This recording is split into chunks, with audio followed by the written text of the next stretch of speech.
ஹல்லேலூயா. கர்த்தர் நல்லவர். ஆமென். பக்கத்தில் இருக்கிறவருடைய கரங்களை பிடிச்சி சொல்லுங்க பாப்போம், நீங்க ஆசீர்வதிக்கப்பட்டவர்கள். கெட்ட வார்த்தை மட்டும் நல்லா சொல்றீங்க, இதை மட்டும் சொல்ல மாட்டீங்க. நல்லா சொல்லுங்க, நீங்க ஆசீர்வதிக்கப்பட்டவர்கள். தேவ சமூகத்துல நீங்க வந்ததுனால நீங்க பாக்கியவதி, நீங்க பாக்கியவான். ஆமா, அதனுடைய ஒரிஜினல் டிரான்ஸ்லேஷன் ஹீப்ரூல அதஷ்டசாலி. சொல்லுங்க, நல்லா சொன்னீங்க, அதஷ்டசாலி. அல்லேலூயா. ஆமென். ஆண்டவருடைய பரிசுத்த நாமம் மகிமைப்படட்டும். இந்த நல்ல நாளிலும் உங்கள் மத்தியில் நிற்க ஆண்டவர் எனக்கும் கிருபை பாராட்டினார். என் உள்ளத்தின் ஆழத்திலிருந்து ஆண்டவருக்கு நன்றியை தெரிவித்துக் கொள்கிறேன். அன்பான போதகமார்களுக்கு இயேசுவின் நாமத்தினால நன்றிகளையும் ஸ்தோத்திரங்களையும் தெரிவித்துக் கொள்கிறேன். இவர்களுடைய துணைவியார் அத்தனை பேருக்கு இயேசுவின் நாமத்தின் அவர்களுக்கு இயேசுவின் நாமத்தினால நன்றிகளையும் ஸ்தோத்திரங்களையும் தெரிவித்துக் கொள்கிறேன். கர்த்தர் நல்லவர். ஆமென். ஆமா, வெயிலா இருக்கு, கொஞ்சம் சிரிச்ச மாதிரி உட்காருங்க, நான் சீக்கிரம் முடிச்சிடுறேன். கவலைப்படாதீங்க, நான் ரொம்ப நேரம் எடுக்க மாட்டேன். 1 ஹவருக்குள்ளே நானும் முடிச்சிடுறேன். நாங்கள் அப்படிதான் தொடங்குவோம், ஏதோ எங்களால் முடிஞ்சது. அல்லேலூயா. ஆமாம், அதனால கரெக்டான நேரத்தில் நானும் முடிக்க முயற்சி பண்ணுறேன். ஆண்டவர் எனக்கும் கிருபை பாராட்டுவாராக. ஆண்டவர் நல்லவர். ஆமென். ஆமாம், இந்த பாட்டு பாடினோடனே அப்படியே இருதயம்லாம் ஒரு மாதிரி பிசைஞ்சுதா? மனுஷனாக இருந்தால், உணர்வு உள்ளவங்களாக இருந்தால் பிசையும். அல்லேலூயா. ஆமாம், அப்படியே இருதயெல்லாம் ஒரு மாதிரி என்னென்னவோ பண்ணுது. நம்மையும் தேடி ஒருத்தர் வந்து சத்தார்னா அவர் தான். அவருக்கு ஈடு இணை அவர் மாத்திரமே. ஆமென். ஆமென்.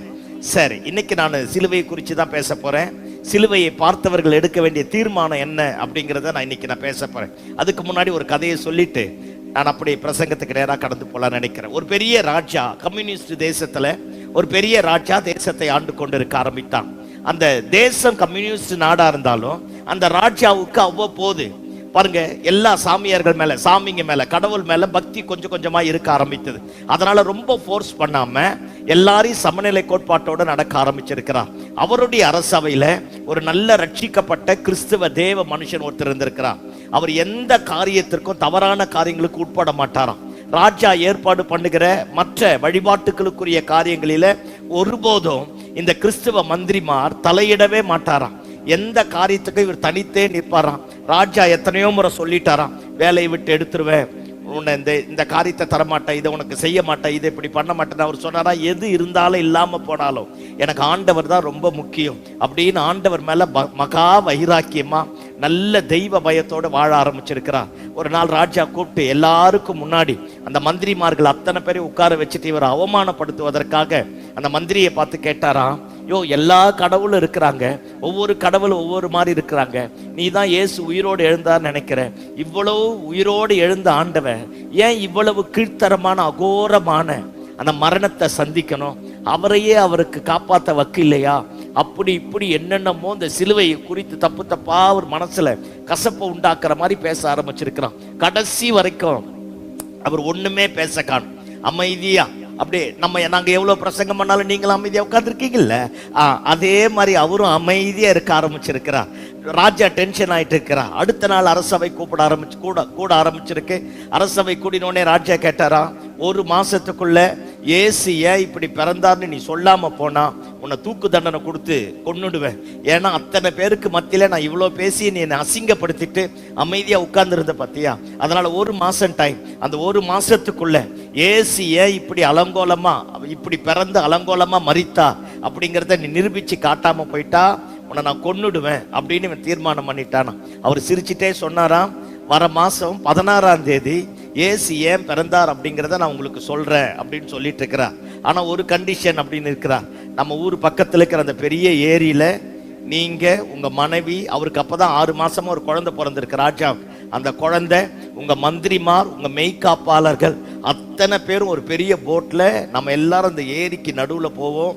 அந்த ஏரி நடுவுல போய் ஆண்டவர் ஏன் பிறந்தார் அப்படிங்கிறத நான் சொல்ல போறேன் அப்படின்னு சொல்லிட்டாராம். சொன்ன உடனே என்னடா இவன் புதுசா பேசுறான்னு நினைச்சு ஒரு பெரிய போட்டு பயங்கரமா ரெடி பண்ணி எல்லாத்தையும் செட்ரைட் பண்ணிட்டு அந்த நாள் எப்ப வரும்னு காத்துட்டே இருந்திருக்கிறான். அந்த நாள் வர ஆரம்பித்தது.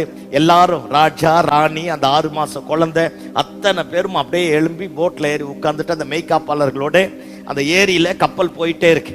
கப்பல் போயிட்டே இருந்த உடனே அந்த நடு ஏரியில வந்த உடனே அந்த கிறிஸ்துவ மந்திரி வேகமா வந்து ராணியோட கையில் இருக்கிற அந்த ராஜாவினுடைய குழந்தைய தூக்கி ஏரியில போட்டாராம். ஏரியில போட்டோன்னு எல்லாரும் கத்த ஆரம்பிக்கிறாங்க, யாருமே குதிக்கல. உடனே ராஜா படகுல இருந்து எகிரி குதிச்சு அந்த குழந்தைய காப்பாத்தி தட்டு தடுமாறி அந்த குழந்தைய தூக்கி காப்பாத்தின உடனே எல்லாரும் கையை கொடுத்து மேல தூக்குனாங்களாம். இந்த கிறிஸ்துவ மந்திரி உங்களை மாதிரியே உட்கார்ந்து இருந்தாராம். அல்லேலூயா. ஒன்னும் பேசலையா, முகத்துல ஒரு சலனம் இல்ல, ஒரு எதிர்மறையான காரியம் இல்ல, அப்படியே அமைதியா உட்கார்ந்து இருந்தாராம். ராஜா மேல வந்து அந்த கப்பலுக்குள்ள போட்டுக்குள்ள ராஜா உள்ள வந்துட்டு டென்ஷன் ஆயிட்டு, எவ்வளவு தைரியம் இருந்தா நீ என் பிள்ளைய தூக்கி போட்டிருப்ப அப்படின்னாராம். அப்படியே சிரிச்சுட்டே உட்கார்ந்துட்டு இருந்தாராம். ராஜாவை பார்த்து இவர் கேட்டாராம், இத்தனை மெய்காப்பாளர் இருக்கிறாங்களே, இத்தனை பாதுகாவலர் இருக்கிறாங்களே, இத்தனை மந்திரிமா இருக்கிறாங்களே, அத்தனை பேரை குதிச்சு காப்பாற்ற சொல்ல வேண்டியது தானே, உன் பிள்ளைய நீ எதுக்கு குதிச்சு காப்பாத்தன அப்படின்னா பாருங்க. ஆக்சுவலா அந்த குழந்தை பார்த்தா ராணிக்கு இவருக்கும் தனியா போய் ராணி கிட்ட சொல்லி இந்த குழந்தை மாதிரியே ஒரு பொம்மையை உண்டாக்கி அந்த ராணி கிட்ட அந்த குழந்தைய கொடுத்துட்டு, மெய்யான குழந்தை வீட்டுல இருக்கான், அந்த மாதிரி செஞ்சு தூக்கி போட்டாராம். அப்பதான் இந்த மந்திரி சொன்னாராம், உன் ரத்தன உடனே உனக்கு துடிச்சு உனக்காக உயிரை கொடுக்கக்கூடிய மெய்காப்பாளர்கள் இருந்தும் ஒருத்தனையும் மதிக்காம நீயே குதிச்சு குழந்தைய தண்ணியில முக்கி எடுத்துட்டு போறாங்கன்னு பயந்து உன் குழந்தைய காப்பாத்த உனக்கு இருக்குது. கொஞ்ச நாள் இருந்து சாக போற இந்த குழந்தைக்கு அப்படின்னா, உன்னையும் என்னையும் படைத்த சர்வ வல்லமையுள்ள ஆண்டவன் எந்த மனுஷனையும் அனுப்பி நம்ம காப்பாத்தனா அவன் ஏதாவது ஒரு விதத்துல நம்மளை கொன்று போடுவான்னு நினைச்சு அவரே பரலோகத்தை விட்டு பூலோகத்திற்கு வந்தார். 33.5 ஆண்டுகள் மனிதன் எப்படி வாழ வேண்டும் என்று வாழ்ந்து காட்டினார். ரத்தம் சிந்துதல் இல்லாமல் பாவ மன்னிப்பு இல்லை. மனுக்குலத்துல பிறந்த அத்தனை மனுஷனும் பாவியாகவே பிறக்கிறான். ரத்தம் சிந்துதல் இல்லாமல் மனுக்குலத்திற்கு ரட்சிப்பில்லை. குற்றமற்ற மாசற்ற தன்னுடைய ஒரே பேரான சொந்த குமாரனை தேவன் நமக்காக கொலை செய்து நம்மை மீட்டெடுத்து வாழ வைத்தாருன்னாராம். உடனே அந்த ராஜா ஆண்டவரை ஏற்றுக்கொள்ள ஆரம்பித்தானாம். இந்த கிறிஸ்மஸும் இந்த குட் ஃப்ரைடே ஈஸ்டர் ஏதோ இது ஒரு செலிப்ரேஷன் சென்டரா இல்லாதபடி பாருங்க, நம்மளை மீட்க நம்ம அப்பா அம்மா நமக்கு உயிரை தருவாங்களா? தரமாட்டான். நம்ம நேசிக்கிறவங்க உயிரை தருவாங்களா? தரமாட்டான். நம்ம பாவிகளா இருக்கையில், சத்துருக்களா இருக்கையில், துரோகிகளா இருக்கையில், விரும்பப்படாத இடத்துல இருக்கையில் விரும்பப்படத்தக்க ரூபம் கொண்ட அவர் நமக்காக பரலோகத்தை விட்டு பூலோகத்திற்கு வந்தார். அவருடைய முகம் அந்த கேடு அடைந்ததான். ஒரு முகத்தை ஒருத்தனும் பார்க்க முடியாதான், அவ்வளவு அந்த கேடு. உன்னைய என்னைய மீட்பதற்காக நம்ம மேல வச்ச அந்த நேசத்தின் உச்சிதம் தன்னுடைய சொந்த குமாரனையே பணையம் வைத்தனார். ஆமென். அவர் மரித்தார், 3ஆம் நாள் உயிரோடு எழுந்தார். உயிர் தெழுந்தவர் இன்றைக்கும் ஜீவிக்கிறார். ஒருவேளை ஏதோ ஒரு இடத்துல நம்ம கூட முழுகிற மாதிரி இந்த காலை வேளையில வந்திருக்கலாம். வியாதியினால, பலவீனத்தினால, கடன் பிரச்சனையினால, போராட்டத்தினால, அனாதை போல வந்திருக்கிற, திக்கற்றவனா வந்திருக்கிற, விசாரிக்க ஆள் இல்லாம வந்திருக்கிற, நிச்சயமற்ற எதிர்காலத்தோடு வந்திருக்கிற, அந்த ராஜா எப்படி குதிச்சு அந்த குழந்தைய காப்பாத்தினாரோ அதே மாதிரிதான் இயேசு கிறிஸ்து உனக்காக எனக்காக பரலோகத்தை விட்டு பூலோகத்திற்கு வந்து நம்மை காப்பாற்றுவதற்காக தான் மரித்தார். கடைசி வரைக்கும் உன்னை இதே நிலைமையில விட்டுட மாட்டார். நம்ம நிலைமையை கர்த்தர் மாற்றக்கூடியவராய் இருக்கிறார். அவரை நோக்கி கூப்பிடுகிற யாவருக்கும் அவர் சமீபமாய் இருக்கிறார். உண்மையாய் தம்மை நோக்கி கூப்பிடுகிற யாவருக்கும் அவர் சமீபமாய் இருக்கிறார். எவ்வளவு தூரத்துல எத்தனை துரோகம் பண்ணி, எத்தனை தப்பு பண்ணி, எத்தனை அநியாயம் பண்ணி இருந்தாலும் இந்த நல்ல பகல் வேளையில அப்படியே உட்கார்ந்த வண்ணமாகவே கண்களை மூடி ஆண்டவரை நோக்கி பார்ப்போமா? அவரை பார்த்து சொல்லுவோம், நல்லவனுக்காக ஒருவன் மரிக்கலாம், நல்லவனுக்காக ஒருவன் மரிக்கலாம். நாம் சத்துருக்களா இருக்கையில், பாவிகளா இருக்கையில், எல்லாராலும் அருவருக்கப்படத்தக்க விதத்துல தூக்கி எறியப்பட்ட நிலைமையில் இருக்கும் பொழுது நம்மையும் ஒருத்தர் தேடி வந்தார். அவர் பூரண அழகுள்ளவர், மகிமையில் சிறந்தவர், அண்ட சராசரங்களை படைத்தவர். உன்னையும் என்னையும் அவருடைய சாயலில் படைத்தார். நம்ம இழந்து போகக்கூடாது, நம்ம செத்து போகக்கூடாது, நித்திய அழிவுக்கு நேராய் போகக்கூடாதுங்கிற ஒரே நோக்கத்தோடு இயேசு பரலோகத்தை விட்டு பூலோகத்திற்கு வந்து இந்த அகோர மரணத்தை ஏற்றுக்கொண்டு நம்முடைய பாவங்கள் எல்லாவற்றையும் சுமந்து தீர்த்து நமக்கு ஒரு பரிகாரத்தை உண்டு பண்ணின தெய்வமாயிருக்கிறார். ஒருவேளை எவ்வளவு தூரம் போயிருந்தாலும், எத்தனை எதிர்மறையான சிக்கலிலே சிக்கி தவித்துக் கொண்டிருந்தாலும் உள்ளத்தின் ஆழத்திலிருந்து நல் மனசாட்சியோட உத்தம இருதயத்தோட ஆண்டவரை நோக்கி பார்த்து ஒரு விஷயம், ரத்தத்தினால் என்னை கழுவும் என்று சொல்லுவோமா? முடிஞ்சவங்க அப்படியே முழங்கால் படிட்டு உள்ளத்தின் ஆழத்திலிருந்து உத்தம இருதயத்தோட ரத்தத்தினால ஒரு விஷயம் என்னை கழுவும் ஆண்டவரே. நான் மறிக்க வேண்டிய இடத்துல நீங்க மறிச்சீங்கப்பா. நீங்க மட்டும் என் வாழ்க்கையில வராம இருந்திருந்தா ஒரு அனாதை போல இருந்திருப்பாண்டவரே. என்னை எல்லாரும் மிதிச்சிட்டு போயிருப்பாங்க ஆண்டவரே. என்னை பார்த்து பிழைத்திரு என்று சொன்ன கர்த்தர் அப்படியே கண்களை மூடி அல்லேலூயா அப்படியே உள்ளத்தை திறந்த ஆண்டவரை பார்த்து சொல்லுங்க, உங்க ரத்தத்திற்காக நன்றிப்பா. ஒரு விஷயம், உடைய ரத்தத்தினால் என்னை கழுவுங்கப்பா ஆண்டவரே. என்னை குற்றம் நீங்க சுத்திகரியும் ஆண்டவரே. என்னை மீண்டுமாய் உம்மோடு இணைத்துக் கொள்ளுவீராக. என்னை மீண்டுமாய் உம்மோடு சேர்த்துக் கொள்ளுவீராக. உடைய சித்தத்தை நிறைவேற்றுவதற்கு என்னை அர்ப்பணிக்கிறேன் ஆண்டவரே. நீர் என்னுடைய வாழ்க்கையை பொறுப்பெடுத்துக் கொள்ளுவீராக. எல்லாரும் அப்படியே கண்களை மூடி ஆண்டவரை நோக்கி பார்ப்போம். அல்லேலூயா. யாரும் அறியாத என்னை நன்றாயறிந்து தேடி வந்த நல்ல நேசரே. யாரும் அறியாத என்னை நன்றாயறிந்து தேடி வந்த நல்ல நேசரே. அழகான கண்கள் என்னை முடிந்ததென்று நினைத்த நான் தேடும் அழகான அல்லேலூயா முடிந்ததென்று உயிர் வாழ்கின்றேன். தூக்கி எறியப்பட்ட என்னை வேண்டுமென்று எரியப்பட்ட என்னை வேண்டுமென்று சொல்லி சேர்த்து கொண்ட நல்ல நேசரே. தூக்கி எறியப்பட்ட அல்லேலூயா சேர்த்து கொண்ட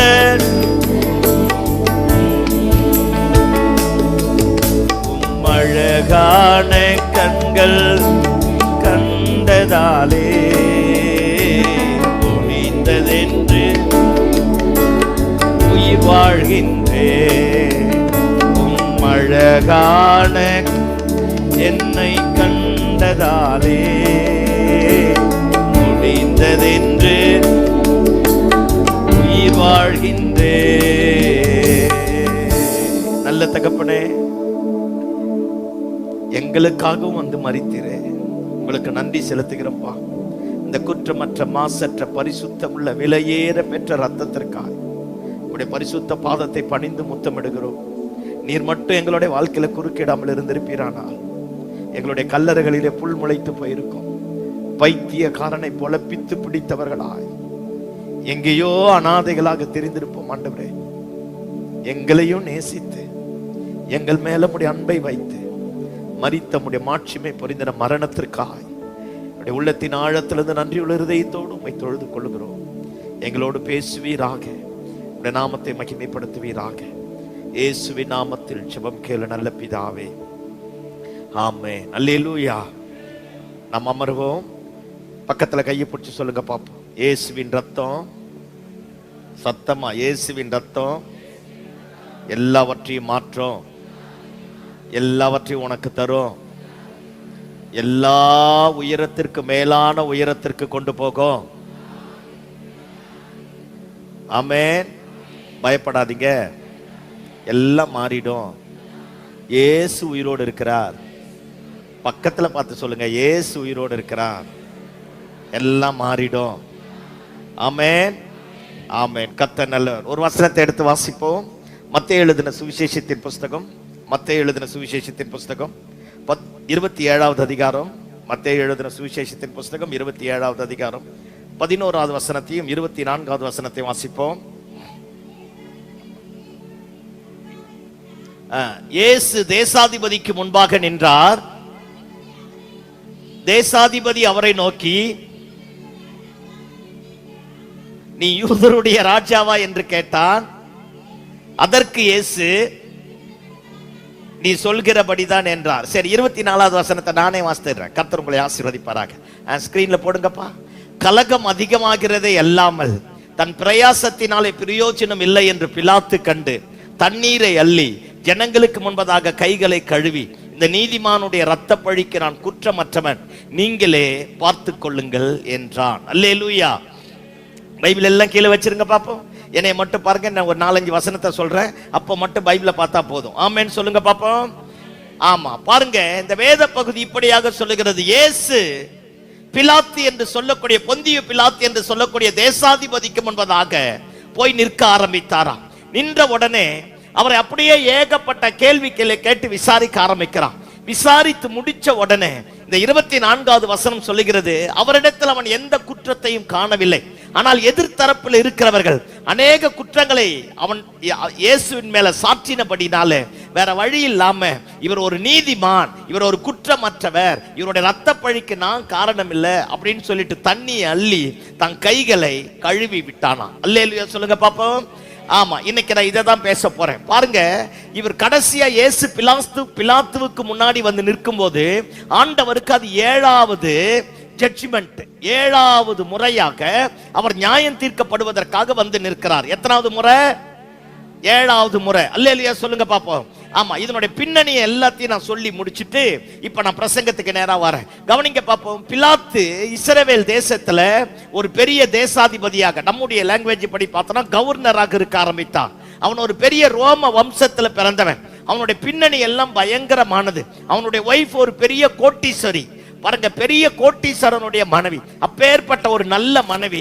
பிலாத்துக்கும் கொஞ்சம் தெய்வ பயம் இருந்தது, அவனுடைய மனைவிக்கு அதை விட நல்ல தெய்வ பயம் இருந்தது. எப்பவுமே ஒண்ணு தெரிஞ்சுக்க, புத்தியுள்ள ஸ்திரீ தன் வீட்டை கட்டுகிறாள், புத்தி இல்லாதவளோ தன் கைகளினாலே இடித்து போடுகிறாள். நான் என்ன சொல்றேன், வேதத்தை அறியாம படிக்காம தெய்வத்தை குறித்து கேள்விப்பட்ட அவளுக்கே தம் புருஷனை காப்பாற்றணுன்ற எண்ணம் இருக்கும்போது அல்லேலூயா சொல்லுங்க பாப்போம். அல்லேலூயா. அந்த ஆள் அப்படித்தான் பாஸ்டர். எப்படித்தான் பாஸ்டர்? நீயும் மாற மாட்ட, மாறுறவனையும் மாற உங்ககிட்ட ஒரு வல்லமை இருக்குன்னு மட்டும் எனக்கு தெரியுது. அல்லேலூயா சொல்லுங்க பாப்போம். ஆமா, பாருங்க, அவ பாருங்க, புருஷனை காப்பாத்தணும்னு தீர்மானம் பண்ணா. தெய்வ பயத்தை புருஷனுக்கு ஊட்டி வளர்த்தா. புருஷனும் நியாயாதிபதியா நிற்கிறான். நியாயாதிபதியா நின்றவனுக்கு தெய்வ பயமும் கவ்வி பிடிக்க ஆரம்பித்தது. ஆனா நம்ம நினைக்கிற மாதிரி பிலாத்து ரொம்ப நல்லவனும் கிடையாது. இப்ப நான் பிலாத்தை பத்தி சொல்லி முடிச்சுட்டு இந்த இடத்துக்கு வரேன். பிலாத்துவும் யூத ஜனங்களும் கீரியும் பாம்பு மாறி. என்ன மாதிரி? ஐயோ சொல்லுங்கப்பா. கீரியும் பாம்பு மாறி.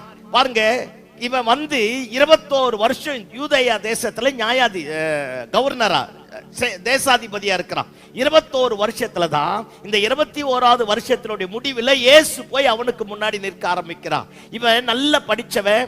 ரோம உன் தரிசனத்தை கெடுப்பதற்காக தரிசனத்தை இழந்து போன ஒரு கூட்டம் உனக்காக எழும்ப ஆரம்பிக்கும். ஆனா நீங்கள நானும் மட்டும் தரிசனத்துல, கர்த்தர் கொடுத்த வார்த்தையில, வாக்குத்தத்தத்துல, அழைப்புல, பரிசுத்தத்துல, தேவன் சொன்ன இடத்துல நிற்க ஆரம்பிச்சிட்டா கர்த்தர் நமக்காக வானத்தின் பலகடைகளை திறப்பார், தடைகளை உடைப்பார், கோணலானவர்களை செவ்வையாக்குவார். ஆமென். அல்லேலூயா. மனுஷனுக்கு ஏற்றார் போல நம்மை மாற்றிக்கொள்ள கூடாது. ஆட்களுக்கு ஏற்றார் போல தரிசனத்தை மாற்றக்கூடாது, கிறிஸ்துவ வாழ்க்கையை மாற்றக்கூடாது, விசுவாசத்தை மாற்றக்கூடாது, வசனத்தை எனக்கு ஏத்த மாதிரி வளைக்க கூடாது. வசனம் வளையாது, நான் தான் வசனத்துக்கு வளையணும். வசனத்தை எனக்கேத்த மாதிரி வளைச்சிக்க கூடாது. அப்படி வளைச்சோம்னா நம்ம கிறிஸ்துவை அறிந்தவர்கள் அல்ல, கிறிஸ்தவருக்கு புறம்பானவர்கள். நான் பேசுறது புரிஞ்சுதா? செய்யற தப்பெல்லாம் செஞ்சுட்டு எனக்கு சாதகமான சில வார்த்தைகளை எடுத்து வைத்துக் கொண்டு நான் கரெக்ட்னு சொல்லக்கூடாது. வசனம் ஒருபோதும் வளையாது. நான் தான் வசனத்துக்கு முன்பாடிக்கு வணங்கணும், நான் தான் வசனத்துக்கு என்னை தாழ்த்தணும். ஆமென் சொல்லுங்க பாப்போம். ஆமா, இப்ப கவனிங்க பாப்போம். எல்லாரும் ஒண்ணு சேர்ந்துட்டான், இயேசுவுக்கு விரோதமா எழும்ப ஆரம்பிச்சிட்டான். எப்பெல்லாம் ஒரு கூட்டம் சபைக்கு விரோதமா, ஊழியத்திற்கு விரோதமா, அபிஷேகம் பண்ணப்பட்டவனுக்கு விரோதமா, அல்லது ரட்சிக்கப்பட்ட தேவ பிள்ளைக்கு விரோதமா உன் குடும்பமே எழும்பினாலும் விட்டு கொடுக்காம நீ மட்டும் நின்னுட்ட. கல்வாரி சிலுவையில சிந்தின ரத்தத்தின் வல்லமையினுடைய மேன்மை உன்னை கட்டி வைத்திருக்கிற எல்லா கட்டுகளை உடைத்து வெளியே கொண்டு வர ஆரம்பிக்கும். அல்லேலூயா. ஆமா, இப்ப மொத்த பேரை கூட்டிட்டான்.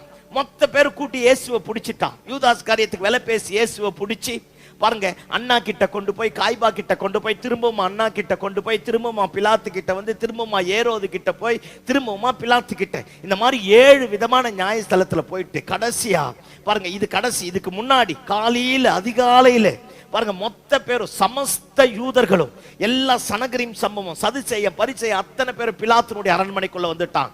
அவன் தூங்கிட்டு இருந்திருப்பான். இந்த மாதிரி இவங்க ஒரு மனுஷனுக்காக இப்படி கூடன கூட்டமே கிடையாது. அத்தனை பேர் அரண்மனைக்குள்ள சத்தம் வந்த உடனே பிலாத்து அலறி அடிச்சு எந்திரிச்சு வந்து பார்த்தா எல்லா யூதர்களும் நிக்கிறான், எல்லா பரிசேய நிக்கிறான், சதுசேய நிக்கிறான், வேத பரக நிக்கிறான், சனகரிம் சங்கம் நிக்குது, அண்ணா காய்பா நிக்கிறான், அத்தனை பேர் அவங்க பின்னாடி நிக்கிறான். யாருன்னா இந்த ஒரே ஒரு மனுஷனுக்காக அத்தனை பேர் ஒண்ணு சேர்ந்து அழிப்பதற்காக நிக்கிறான். பிலாத்துவாலேயே புரிஞ்சிக்க முடியல, என்ன பிரச்சனைன்னே தெரியல. பிலாத்து அவரை உள்ள கூப்பிட்டு விசாரிக்கிறான். விசாரிச்சா ஒரு குற்றமும் இல்லை, நீங்களே பார்த்துக்கங்கிறான். ஆனா திரும்ப சொல்றாங்க, எங்க நியாயப்பிரமாணம் இவன் கொல்ல முடியாது அப்படிங்கிறான். அப்படி இப்படி இப்படி இப்படி போய் கடைசியா இவர் கலிலேயாவில் இதை செஞ்சாருன்னே, கலிலேயா ஏரோதோட எல்லை.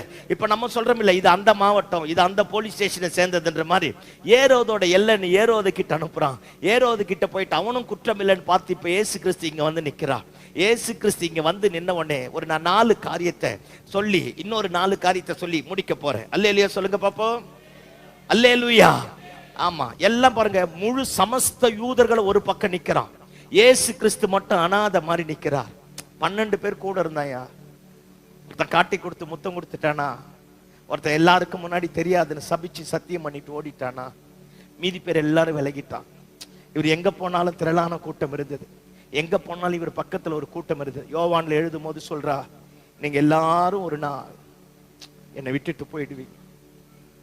ஒரு தகப்ப தம் பிள்ளைகளை பார்த்து சொல்ற மாதிரி இருக்கு பாரு. ஒரு தாய் தம் பிள்ளைகளை ஜீவனை கொடுத்து காப்பாத்தி எல்லாரையும் உட்கார வச்சு சாப்பாடு எல்லாம் கொடுத்து ஊட்டி முட்டனே, நீங்க எல்லாரும் என்ன நடுத்தருவில் விட்டுடுவீங்கன்னா எப்படி இருக்கும்? அந்த மாதிரி இயேசு சொல்றா, நீங்க எல்லாரும் என்னை விட்டுட்டு போயிடுவீங்க, ஆனாலும் நான் தனித்திரேன், பிதா என்னோடு இருக்கிறார். ஆமென். அத்தனை பேரும் போயிட்டான். அவர்கிட்ட நன்மை வாங்கினவன் போயிட்டான், அவர்கிட்ட அற்புதத்தை பெற்றவன் போயிட்டான், அவரால் ஆசீர்வதிக்கப்பட்டவன் போயிட்டான். எல்லாரும் அவரை விட்டு விலகிட்டு இவர் மட்டும் உடம்பெல்லாம் ரத்த காய ரணகாயத்தோட தலையில முட்கிடம் சூட்டப்பட்டவரா ஏரோதின் இடத்திலிருந்து வெளியே வந்து அவருடைய பாருங்க உடம்பெல்லாம் பாதி ரத்தத்தோட காயத்தோட வந்து நின்று ஏசு அந்த இடத்துல நிக்கிறா. எல்லாரும் ஒரு பக்கம் நிக்கிறான், இவர் பக்கம் ஒரு பக்கம் நிக்கிறா. இப்ப பிலாத்து இயேசுவை பார்த்து கேட்கிறான், உனக்கு ஒண்ணு தெரியுமா, உனக்கு மரண தண்டனை கொடுப்பதற்கு எனக்கு அதிகாரம் உண்டு அப்படிங்கிறார். ஆண்டவர் சொல்றார், பரத்திலிருந்து ஒருவனுக்கு கொடுக்கப்பட்டாலே ஒழிய உன்னால ஒண்ணும். இதுக்கெல்லாம் பேசுறதுக்கு தில்லு வேணும்.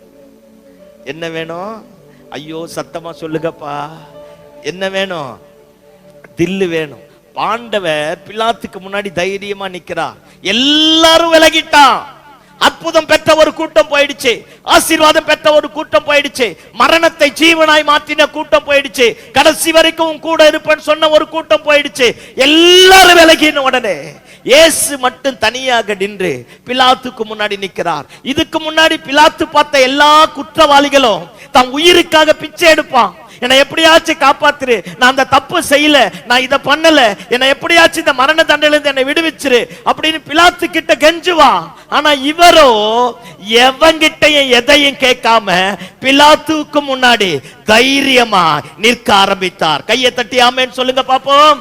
அல்லேலூயா, அல்லேலூயா. ஒரு வசனத்தை எடுத்து வாசிங்க பாப்போம். இதே வசனத்தை வாசிங்க, மத்தேயு 27:11.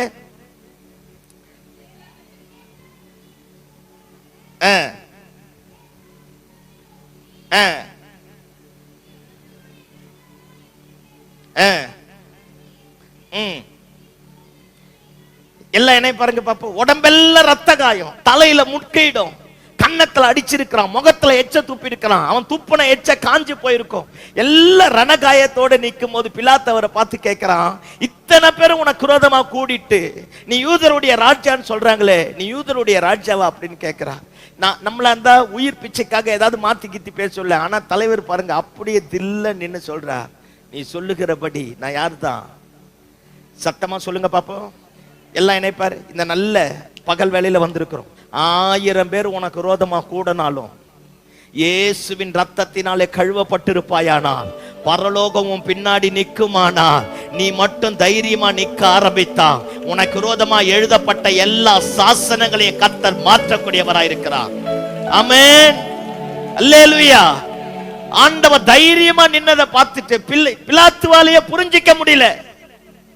எல்லா குற்றவாளியும் உயிருக்கு பிச்சை எடுப்பான், பயந்து நிற்பான், பயத்தை கண்டு மன்னிச்சு விட்டுருவாங்க நினைப்பான், பரிதபிச்சு கண்ணீர் விட்டு கதறி அழுவான். ஆனா இயேசு எதையுமே கேட்கல, அப்படியே தைரியமாய் நிற்க ஆரம்பித்தார். இரண்டாவது, பிலாத்தே சொல்றான், ஜனங்கள் எல்லாரும் உன் மேல பொறாமப்பட்டு தான் உன்னை ஒப்பு கொடுத்திருக்கிறாங்க, உங்ககிட்ட எந்த குற்றமும் கிடையாது அப்படிங்கிறான். இப்போ என்ன பார்த்து நீங்க சொல்றீங்க, நீங்க வரும்போது இந்த தப்பு பண்ணிட்டு தானே வந்தீங்க கேட்கறீங்கன்னு வச்சுக்கோங்களேன். நான் என்ன பண்ணுவேன், என்ன நல்லவனா காண்பிப்பதற்காக சத்தியமா நான் பண்ணலங்க, கரெக்டா சொன்னீங்க, நீங்களும் பாத்துக்கிறீங்க பார், அப்படிதானே சொல்லுவேன், அப்படிதானே சொல்லுவேன்.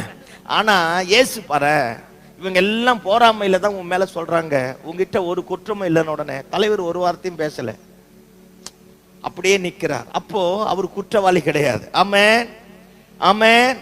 ஆமா. மூணாவது, இவங்க காலையிலேயே வந்துட்டாங்க அரண்மனைக்கு. பாருங்க, அவ தூங்கிட்டு இருக்கிறா. யாரு? பிலாத்தோடைய மனைவி. வேகமா எந்திரிச்சு வந்து ஒரு ஆளை கூப்பிட்டு அனுப்பி அவர்கிட்ட போய் சொல்லு, அந்த நீதிமானுக்கு தப்பு எதுவும் பண்ணிடாத, பண்ணிட்டானா நம்ம வம்சமே அழிஞ்சு போயிடும் அப்படின்னு சொல்லி அனுப்புறா. அவ எவ்வளவு பெரிய நல்ல வெளிப்பாடு பெற்றவ பார். சத்தம் ஆமென் சொல்லுங்க பாப்போம். ஆமா, நமக்கு பாத்தீங்களா, நம்ம நினைச்சதை விட ஆசீர்வாதம் ஒரு இப்ப 10,000 ரூபாய் வேணும்னா 20,000 ரூபாய் வந்துட்டா சர்ச்சுக்கே வரமாட்டோம். என்ன, நமக்கு வேண்டியதுக்கு மிஞ்சி ஒரு 10 ரூபாய் எக்ஸ்ட்ரா வந்துட்டா எங்க வரமாட்டோம்? சத்தமா சொல்லுங்க. சர்ச்சுக்கு வரமாட்டோம், ஜபத்துக்கு வரமாட்டோம், பரிசுத்தத்தை காத்துக்கொள்ள மாட்டோம், விசுவாசத்தை காத்துக்கொள்ள மாட்டோம். பாஸ்டர் தானே, உபவாச ஜபம் தானே,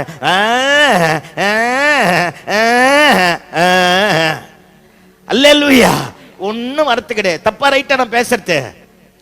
சத்தமா சொல்லுங்கப்பா. எல்லாத்துக்கும் சொல்லிடும். இவ ராணி, தேசாதிபதி, அவங்க அப்பா ஒரு பெரிய தனவந்தனா, 1000கணக்கான ஏக்கருக்கு சொந்தக்காரன் அப்படிங்கிறது. இவ தனவந்தனுடைய மனைவிய பெண்ணா இருந்தபடினால தான் பிலாத்து இவளை கல்யாணம் பண்ணிட்டானா. ராஜகுமாரத்திகளை விட இவ அழகானவளாம். அப்பேற்பட்டவளுக்கு வெளிப்பாடு பெறக்கூடிய இடத்துல இருந்தா. புரிஞ்சாலும் சரி, புரியலனாலும் சரி. அல்லேலூயா. fill in the blanks. அடுத்தது, ஆமென். இங்க பேர், எந்த இடத்துல இருந்தாலும் தெய்வம் உன் கூட என் கூட பேசுவார். உன் குடும்பத்தை காப்பாற்ற வேண்டிய பொறுப்பையும் உத்தரவாதத்தையும் கர்த்தர் உன் மேல வச்சிருக்கிறார். எப்ப பார்த்தாலும் புருஷனை சந்தேகப்படுறது, எப்ப பார்த்தாலும் சண்டை, அப்புறம் எப்படி இங்க இப்ப பிசாசே விலகிட்டான். அவன் சொல்றான், எங்க அக்கா மாதிரி நிறைய பேர் இருக்காங்கிறான். சோத்திரம் ஆண்டவரே, அல்லேலூயா. புரிஞ்சுதான் நான் பேசுனது? எப்ப பார்த்தாலும் ஞஞ்சா ஞஞ்சா, சூரி வந்துட்டா நாங்கெல்லாம் பாக்கெட்ல கை விட்டு சொரிவோம். அந்த கதை அப்படி ஞஞ்சா ஞஞ்சா ஞஞ்சா ஞஞ்சா ஞஞ்சா ஞஞ்சா ஞஞ்சா ஞஞ்சா ஞஞ்சா. ஐச்சை, இயேசுவின் ரத்தம் செய்யும். தயவு செஞ்சு அடக்கம் அமரருள் வைக்கும். வெளிப்பாடு பெற இடத்துல வா, தரிசனம் பெற இடத்துல வா, குடும்பத்தை காப்பாத்துற இடத்துல வா. உன் புருஷன் போய் ஒளிமுக வாசல்ல உட்கார்ந்தா உனக்கு தான் கௌரவம் அப்படின்னு சங்கீதத்துல சொல்லுது. ஆமென் சொல்லுங்க பாப்பா. அந்த ஆள் அப்படிதான் பாஸ்டர், அவன் மாறவே மாட்டான். நீயே அல்பா, நீயே ஒமேகா, நீயே அந்த என்னது இல்ல ஜீவ புஸ்தகத்தில் நீயே பேரை கிரிக்கிடுவ பொழுது உன் புருஷன் பேரை. அந்த மாதிரி தான் இருக்குது. இயேசுவின் நாமத்தில் இந்த சிலுவை தியான கூட்டத்துக்கு அப்புறம் மாறணும். ஆமே, ஒய்ஃப் எப்ப பார்த்தாலும் திட்டிட்டு இருக்க கூடாது. பின்னாடி இருக்கிறவங்க கேக்குதா? ஆமா, எப்ப பார்த்தாலும் திட்டிட்டு இருக்க கூடாது. இங்க பாரு, நம்ம இல்லைன்னா அந்த அம்மா எப்படி சர்வைவ் பண்ணிக்கும்? அந்த அம்மா இல்லைன்னா நம்ம டப்பா டான்ஸ் இல்லே. இன்னைக்கு என்ன வேணா பேண்ட் சட்டை போட்டுக்கின்னு தெரியலாம்டி. அந்த அம்மா செத்துச்சு, ஒருவேளை சோத்துக்கு நமக்கு வக்கு கிடையாது. நான் ஓப்பனா பேசுறேன், உன்னை பத்தி பெருமையா பேசுறேன். கையை தட்டி தொலை, இயேசுவின் ரத்தம் செய்யும். அல்லேலூயா. எல்லாம் கவனி. தயவு செஞ்சு ஒய்ஃப் அடிச்சுட்டு குடிச்சிட்டு சுத்திக்கின்னு உனக்கு அர்த்தம் புரியும். அந்த மாதிரிலாம் திரிஞ்சிட்டு இருக்கக்கூடாது. வாழ பொறுத்து கொஞ்ச நாள் மனைவிக்கு நல்ல புருஷனா இருப்போம். ஆமே, பிள்ளைங்களுக்கு நல்ல அப்பா அம்மாவா இருப்போம். அல்லேலூயா சொல்லுங்க பாப்போம். அல்லேலூயா. நம்ம ஒய்ஃப் மட்டும் நம்மளை விட்டு போனா பொண்ணு சொல்லும், எங்க அப்பாவை நான் வச்சு பார்த்துக்கிறேன். எது வரைக்கும்? பென்ஷன் கொடுக்குற வரைக்கும். என்னத்தான் பொண்ணா இருந்தாலும் அதெல்லாம் எல்லாம் சும்மா. ஆமா, 6 மாசம் கழிச்சு சொல்லுவாப்பா, நாங்களும் குடும்பமா அங்க மாமியார் வீட்டுக்கு போறோம், அண்ணன் வீட்டுக்கு போயிட்டு. பையன் தான் நம்ம பெத்தெடுத்தது, மருமக கூட நம்ம பெத்தெடுத்தது. உன் குற்றமா என் குற்றமா? அதனால வாழ போறது கொஞ்ச நாள். தயவு செஞ்சு மனைவிமார்களை கசந்து கொள்ளாத. புரிஞ்சுதா? சொல்லணும்னு தோணிச்சு சொல்லிட்டு வந்துடுறேன். அல்லேலூயா. எப்ப பார்த்தாலும் சண்டை போடாத. வாய் இருக்குன்னு வடகிழக்கு தென்மேற்கு பருவ காற்று வீசுற மாதிரியே வீசாத. உங்கூடையும் மானங்கட்டு வாழ்றோம் பாரு. சோத்திரம் ஆண்டவரே. அல்லேலூயா சொல்லுங்க பாப்போம். இந்த சும்மா இந்த சண்டை போட்டுன்னு இருக்கக்கூடாது. நீ முட்டி போட்டு ஜெபம் பண்ணா உன் குடும்பத்தின் மேல மகிமை வரணும். ஆமே. தொற்கால் நற்கிரியைகளை செஞ்சாலாம். செத்தவளை பேதுருவை கொண்டு வந்து நன்மை பெற்றவங்க உயிரோடு எழுப்பினாங்க பார், அது தொற்கால். நீ வேற கால். அல்லேலூயா. அந்த மாதிரிலாம் இருக்கக்கூடாது. நான் பேசுறது புரிஞ்சுதா? கேரக்டர் மாறணும், குணாதிசயம் மாறணும், கிறிஸ்துவை வெளிப்படுத்தணும். அவ பிலாத்தோடைய மனைவி, கோட்டீஸ்வரி பாருங்க, தனவந்தனுடைய பொண்ணு, கோடிக்கணக்கான சொத்துக்கு சொந்தக்காரி. அப்பேற்பட்டவ நியாயஸ்தலத்துல உட்கார்ந்து இருக்கிற நியாயாதிபதிக்கு ஆலோசனை தரக்கூடிய இடத்துல போனாப்ப அவ பொம்பளை. ஆமே. நம்மளும் மாறணும். மாற முடியுமா? முடியாதா? அபிஷேகம் பெறாத அவளை கொண்டே கர்த்தர் தாம் புருஷனை காப்பாத்துறன்னு அவளுக்கு ஒரு எச்சரிப்பை கொடுக்கும் போது, ரட்சிக்கப்பட்ட உன்னை என்னை கொண்டு கர்த்தர் செய்ய மாட்டாரா? செய்வா. நம்மை கொண்டு கர்த்தர் காரியத்தை மாற்றுவார். அல்லேலூயா, அல்லேலூயா. ஆமா, கல்யாணம் பண்ணி 6 மாசத்திலேயே பையன் கூட வாழ்றது கிடையாது. அவன் சரியில்லை பாஸ்டர். நீ சரியா? நீ சரியான்னு கேட்கிற. ஆமே. இந்த பிசினஸ்லாம் இருக்கக்கூடாது. இதுக்கு அப்பா அம்மா வந்து பக்கவாத்தியம். பாஸ்டர் அவன் 1ஆம் நம்பர் குடிக்காரனா இருக்கிறான் பாஸ்டர், விட்டுடு. சரி, உன் புருஷன் குடிக்காம இருக்கிறான். நீ மட்டும் உன் புருஷன் கூட வாழ்வியாம்மா, உன் பொண்ணை மட்டும் பிரிச்சு கொண்டு வந்து வச்சுப்பியாம்மா. உண்மையை தானே பேசுறேன். என்ன பேய் மாதிரி என்னை பாக்குறீங்க? ஐயோ, நான் நிறைய பேரை பார்த்துட்டு வந்துட்டேன். அல்லேலூயா சொல்லுங்க பாப்பா. இந்த சும்மா குடும்பத்தை பிரிச்சு வைக்கிறது. புத்தியுள்ள ஸ்திரீ தன் வீட்டை, ஆமா, நல்ல தாயா இருந்தா உன் பொண்ணை கூப்பிட்டு குறைச்சி, இங்க பாருங்க ஒப்பனும் ஒரு மாதிரி தான் இருந்தான். நான் 2 பிள்ளையை பெத்தெடுக்கல, வீட்டை கட்டல, உங்க 2 பேரையும் படிக்க வைக்கல. என் கூட இருந்து காப்பாத்தின கர்த்தர் உன் கூட இருப்பார். உன்னை வச்சு குடும்பத்தை கட்டி எழுப்புவார். உன்னை வச்சு அந்த மனுஷனை மாத்துவார். உன்னை வச்சு நன்மையினால முடி சுட்டுவார். இதுதான் தாய்க்கு அழகு. அல்லேலூயா. பிரிச்சு வச்சா அம்மா நல்லா சொன்னாங்க, பேய்க்கு அழகுனாங்க. நான் சொல்லப்பா. அப்போ மாறணும். நான் பேசுறது புரிஞ்சுதா? அந்த அம்மா பாரு எவ்வளவு அற்புதமான சாட்சியா மாறிடுச்சு. பிலாத்துனுடைய மனைவி. நான் ஒரு பெரிய பிரசங்கமே அந்த அம்மாவை வச்சு எடுத்து வச்சிருக்கிறேன். இப்ப நான் அதை பேச வரல. இப்ப நம்ம மேட்ருக்கு வருவேன். புருஷனை காப்பாத்துறதுக்காக வந்து சொல்றா பார், அவர் ஒரு நீதிமான், அவருக்கு கேடு ஒண்ணும் செய்யாத. அப்படின்னா என்ன? யோ, பொய்யான தீர்ப்பு அவர் மேல சொல்லி உன் வாழ்க்கைக்கு மண்ணள்ளி போட்டுக்காத. அவர் ஒரு நீதிமான், அவருக்கு கேடு ஒன்றும் செய்யாத. இவன் நன்மை பெற்றாலா தெரியல, ஜெபம் பண்ணிக்க வந்தாலா தெரியல, பிரசங்கத்தை கேட்டாலா தெரியல, ஆனா இயேசுவை குறித்த ஒரு வெளிப்பாடு இருந்தது.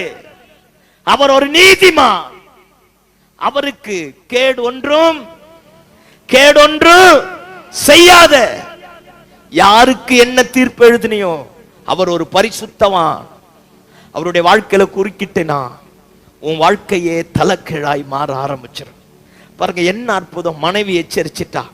மனைவி எச்சரிச்சு முடிச்சோடனே கொஞ்சமாச்சு இந்த ஆளுக்கு முதுகெலும்பு வர வேணா? நம்ம கேஸ் போலக்குது. அல்லேலூயா சொல்லுங்க பாப்பா. அப்ப கூட வராம இது ஒண்ணாச்சா. அடுத்தது கடைசிய பிலாத்துவே சொல்றான், இவர்கிட்ட எந்த குற்றத்தையும் நான் காணலங்கிறான். நான் 4 காரியம் சொன்னேன். 1, தைரியமா நின்னாரா. 2வது, பொறாமையினாலே இவர் மேல பழிய சுமத்துறாங்கன்னு பிலாத்து கரெக்டா நிர்ணயம் பண்ணானா. 3வது, மனைவி சொல்றா அவர் யாரு? ஒரு பெரிய நீதிமான் அப்படிங்கிறான். 4வது, பிலாத்தே சொல்றான் இவரிடத்துல எந்த குற்றத்தையும் காணவில்லைங்கிறான். இவ்வளவும் சொல்லிட்டு பாருங்க, இவ்வளவும் சொல்லிட்டு கடைசியா இயேசுவை சிலுவையில் அறைய ஒப்பு கொடுத்தான். எல்லாம் தெரியும், எல்லாம் தெரிஞ்சும் இயேசுவை எங்க ஒப்பு கொடுத்தான்? சத்தமா சொல்லுங்க. எங்க ஒப்பு கொடுத்தான்? சிலுவையில் அறைய ஒப்பு கொடுத்தான். ஏன் சிலுவையில் அறைய ஒப்பு கொடுத்தான்? இப்ப நான் இதை தான் பேச போறேன். அல்லேலூயா சொல்லுங்க பாப்போம். ஆமா, எல்லாரும் என்ன சொல்றான்னா, நீ மட்டும் இவனை விடுதலை ஆக்கிட்ட அப்படின்னா என்ன அர்த்தம்? அவன் மேல தப்பு இல்லைன்னு குற்றம் சாட்டுகிற எனக்கே தெரியும் அவன் மேல தப்பு இல்லைன்னு.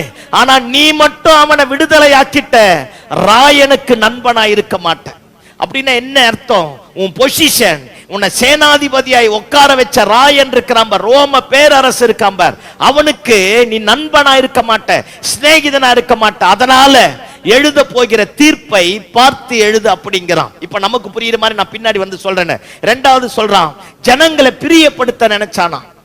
ஜனங்களுடைய சத்தம் அதிகமா மேலோங்க ஆரம்பித்ததான். இவன் நியாயாதிபதி, சுத்தி எடுத்து டேபிள் மேல 2 தட்டு தட்டினாலே மொத்த சத்தம் என்ன செஞ்சிருக்கணும்? அடங்கி இருக்கணும். அவன் தான் இவன் செய்யக்கூடியவன். ஆனா இவன் சத்தத்தை அடக்கிட்டு ஜனங்களுடைய சத்தத்தை பெருசா மாத்திட்டான். ஜனங்களுடைய சத்தம் பெருசா மாற மாற மாற ஜனங்களை பிரியப்படுத்த மனதுள்ளவனா இயேசுவை பாருங்க கை கழுவி சிலுவையில் அறையப்படுவதற்கு ஒப்பு கொடுக்க ஆரம்பித்தான். மூணாவது, அவர்கள் கேட்டுக்கொண்டபடியே செஞ்சானா. அதுக்கு எதுக்கு நீ ஜட்ஜா இருக்கிற? அவன் என்ன கேட்டானோ அதை செஞ்சானா. ஏன் அவன் கேட்கறத செய்வதற்காக இவன் சேனாதிபதி இல்லையா? இவன் எடுக்கிற டிசிஷன் தான் தேசத்துக்குள்ள நிக்கணும். ஆமென், அல்லேலூயா. அடுத்தது, கலகம் அதிகமா மாறும் அப்படின்னு நினைச்சு இயேசுவை காட்டி கொடுத்தானா. சிலுவையில் அறைய ஒப்பு கொடுத்தான். எல்லாம் என்ன பாருங்க பாப்போம். இது எல்லாத்தையும் செஞ்சு முடிச்சான்ல. இயேசுவை சிலுவையில் அறைய கூட்டிட்டு போயிட்டான். அவருடைய வஸ்திரத்தை எல்லாம் உருவிட்டான். முதுகெல்லாம் 40 அடி அடிச்சு ரத்தம் கிழிய சதைகள் எல்லாம் ஒரு நிலம் உழப்படுவது போல அவருடைய உழப்பட்டு. ஒரு சரித்திர ஆசிரியர் இப்படி எழுதுறார், அந்த எருசலேம் வீதியில போக போக அவர் உடம்புல இருந்த ரத்தமும் அந்த சின்னல் பெண்ணலான சதைகளும் அப்படியே சிந்தி கடந்ததான். ஒப்பு கொடுத்துட்டான். எதுக்காக ஒப்பு கொடுத்தான்? 4 சொன்னேன்.